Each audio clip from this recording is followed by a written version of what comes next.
It seems weird, but it was in 1982 that the first flight simulator was launched by the hands of Microsoft. Yep, it was 38 years ago. A game which had features such as weather changes and the possibility of flying in different parts of the day. Fast forward, and after 10 sequels we arrive at 2006 and at the launch of Microsoft Flight Simulator X, the last title on the Flight Simulator franchise. Developed by Aces Game Studios, Flight Simulator X already presented the player with a tremendous amount of detail. Fast forward one more time and we stop at August the 18th of 2020 to take a look at the new entry on this franchise, simply entitled Microsoft Flight Simulator, also known as Microsoft Simulator 2020, and its technological evolution in more than a decade. Developed by French studio Asobo Studios and published by Microsoft for Windows PCs, Microsoft Flight Simulator is, as the name immediately implies, a flight simulator which simulates flight. If you're watching this video, you know what you're in for.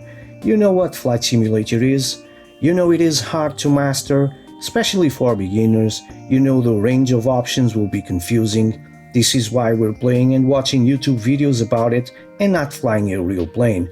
But hey, we know what we came for, the engine and the experience, so we are going to focus on these two. While the subject matter is a little dry, it aims to realistically replicate the experience of flying various aircrafts.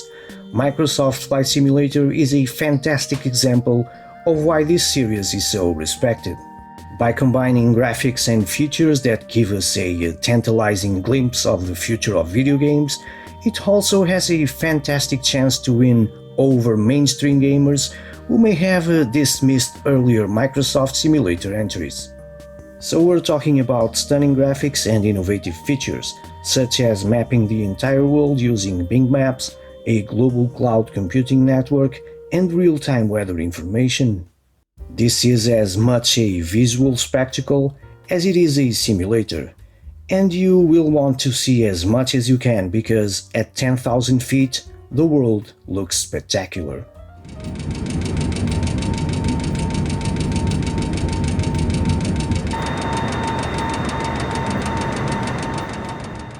The attention to detail in the plane interiors, rebuilt virtually using laser scans of the real things, manufacturing documents, and CAD drawings is awesomely precise.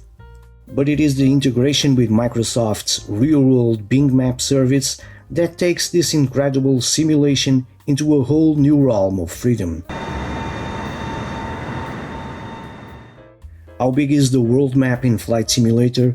This is a question which doesn't make sense in a game like this. The world map is the world itself. Yes, the whole world at your feet. Want to fly over your house? Want to make your way to work by plane? Want to visit the 7 wonders of the world seen from the sky? You're free to do it all, and it's all there where it's supposed to be.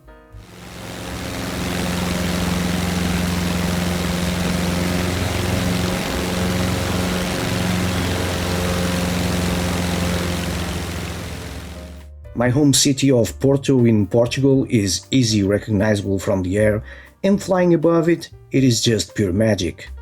Getting to see from the air all the places that I know on a daily basis and be able to revisit major cities which I visited in the past with all this detail looks surreal. And hey, look, I can see my house from here. Sure, there are a few cracks in the picture-perfect facade in some of the more remote areas, and the buildings outside of major cities are built largely with a clever algorithm so they can resemble their real-life counterparts.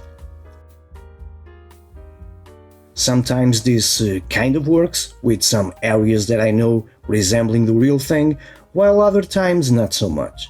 They still look pretty realistic, and by realistic I mean like a real city, but they don't come close to the existing reality. It is a good effort nevertheless, because making 3D models of the whole world would be a gargantuan work, and the engine behind this creation amazes me regardless. But hey, you got the whole world in a video game. It can't all be perfect. From craggy snow-topped mountain ranges to swooping desert valleys to bustling cities, the landscape is alive with detail in Microsoft's Flight Simulator.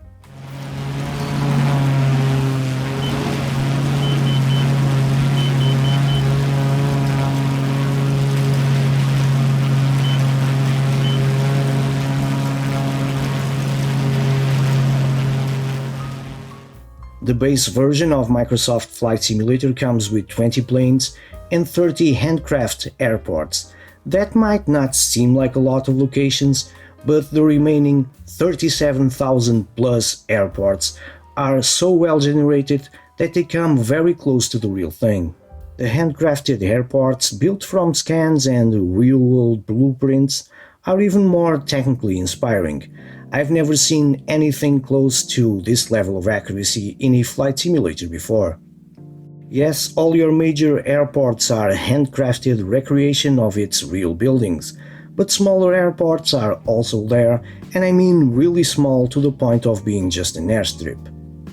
Quick side note on the amount of stuff available, I have to say that I'm not a fan of the way the game is sold. There are 3 different editions for sale, so if you want more content you have to pay more. I mean, the game is the same, but you get more content. It's like some sort of day one paid DLC. Again, not a fan of different editions of the same game, and it can get quite expensive falling down the flight simulator rabbit hole. I recommend the standard edition only. Back to the engine, in similar manner are the airplanes themselves. The level of detail is astounding. I'm not a pilot, I've never been on an airplane cockpit before, so I can't talk much about the accuracy of their virtual representation, but I can say that the detail is just awesome. From the look of the interiors and exteriors of the available planes, to all the instruments being fully operational, everything looks really cool, and I have no reason to doubt that it most probably looks exactly like the real thing.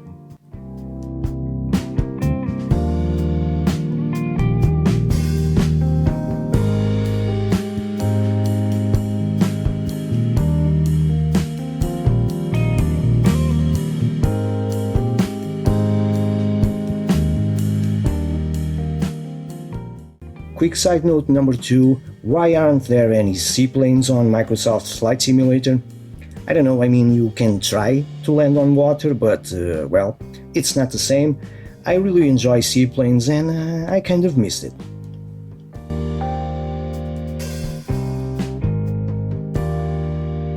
Without a moment's airborne experience, you can access the world map on the introduction screen, pick a position and be dropped into a plane flying far above it. With all the many helpful assist options switched on, you can pilot your aircraft via joypad alone, your only concerns being altitude and airspeed. And yes, the game can be played with a mouse and keyboard. You can also use a gamepad with the addition of your keyboard because, well, a normal gamepad doesn't have all the necessary buttons, or you can purchase one of those very expensive peripherals if you're a hardcore flying kind of guy. Although the co-pilot can get a bit annoying from time to time, it takes you through the basics of flying. Without it, you would be completely lost. There is a built-in flight school that puts you in the pilot seat of a Cessna 172, and it is great. These tutorials aren't perfect, of course, they still assume a level of knowledge about flying. That means if you don't have it, you may just sit there staring blankly at your screen. While the tutorials tell you what buttons to press, sometimes they don't give you simple instructions. You often get a checklist to complete each tutorial, but sometimes you're not told how to check those off, just some vague instructions. This can be confusing and frustrating at first, but trust me and stick with it. You'll find you need to learn things yourself, even if it means delving into the settings menu. I ended up remapping certain keyboard controls such as starting the engine or lowering the landing gear from the keyboard to my gamepad. So by the end of the tutorial you'll be ready to fly and anxious to go. However, the learning doesn't end there. Once you're making your own flight schedule, Because you can take off and land at pretty much any airport in the world, you are able to choose your aircraft. Each one is meticulously replicated in the game, which means each cockpit and the instruments that uses is different. This means you then have to relearn a lot every time you switch planes. Each plane also feels different, which is a good thing. Flying a super agile little plane is different from another not so agile little plane and completely different from a big passenger plane. But this is not a superficial flight simulator, far from it. Start switching off the automatic help, take control back from your AI co-pilot, and you have a rigorous, uncompromising simulation. Every flight is preceded by a lengthy engine and equipment checks and a 10-minute taxi run to the runway. Takeoff and landing are precise and demanding logistical exercises, and flight paths are rigorously planned.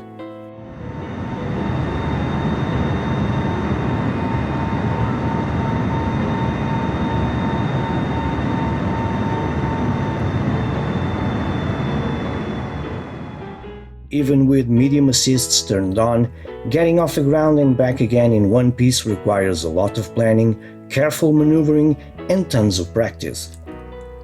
And although you may start out crazily barrel rolling a tiny Savage Q propeller plane, you will progress to piloting a Boeing 747, cruising at 35,000 feet, conversing with air traffic control, keeping a close eye on the beautiful replicated control panels, checking for warning lights. But hey, if you want to barrel roll the Boeing, you can try to do it. Is it possible?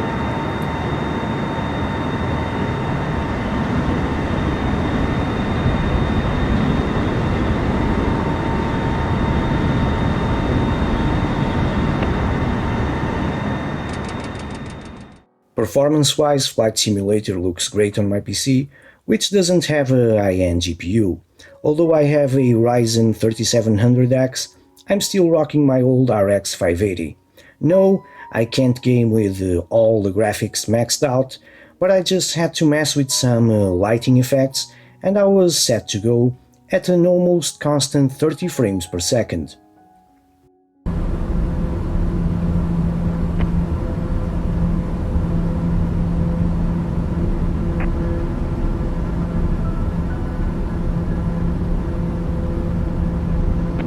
I know 30 frames per second isn't a lot, well, it is far from the wanted 60 FPSs, but hey, well, unless it is playable, even with a somewhat old GPU. The only performance complaint that I have are the loading times. Big airports take a long time to load, as long as several minutes. And I don't blame my PC on this department since the game is running off an SSD. It's not surprising given the staggering amount of data Microsoft Flight Simulator has to load, but it's still impossible to ignore.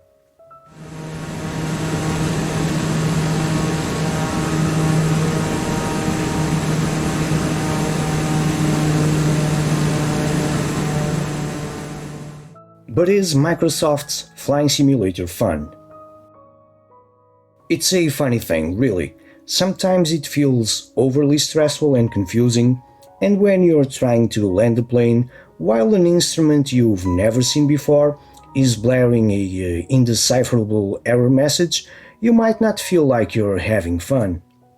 And while the weather system is fantastic, taking off or landing in fog, or at night, or with snow when you can't see crap isn't much fun either, but it does produce a reaction in you.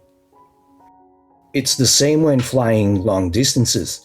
You just sit and watch the world go by. Clouds form and disappear, or the sun climb an empty sky. While that might not be fun, it's certainly relaxing. In fact, you can find yourself going into a zen-like state that others seems like Farming Simulator or Truck Simulator evoke. Let's be honest, with all the stupid stuff going on in the world right now, all of us need to relax a little bit. I found some of my day-to-day worries were left behind. There's something calm and smooth about flight simulator games. Maybe because we're not competing against something or someone. Microsoft Flight Simulator is actually pretty therapeutic for my anxiety. But again, the question still remains, does that mean the game is fun? In the pure flight sim mode, it's certainly entertaining and challenging, but maybe for a lot of people, it won't be fun. For a lot of people, the objective in Microsoft Flight Simulator is going from point A to point B, make a successful liftoff, a good flight and a decent landing, and that's it. I beg to differ. For me, the objective and also the purpose of flight simulators, it's what's in between point A and point B. It's all about the journey and the things you find. Like in real life, we're going from point A when we are born to a point B when it all ends. It's what's in between that matters. The experiences you live, the people you know, the friends you make, the places you visit, the choices you make, the journey is everything. Flight Simulator is no different. Yes, you can plan a flight and just do it, or you can lift off and do as you please. Go anywhere you want. Go without a destination and maybe, just maybe, you'll stumble upon something that caught your attention and a different journey begins.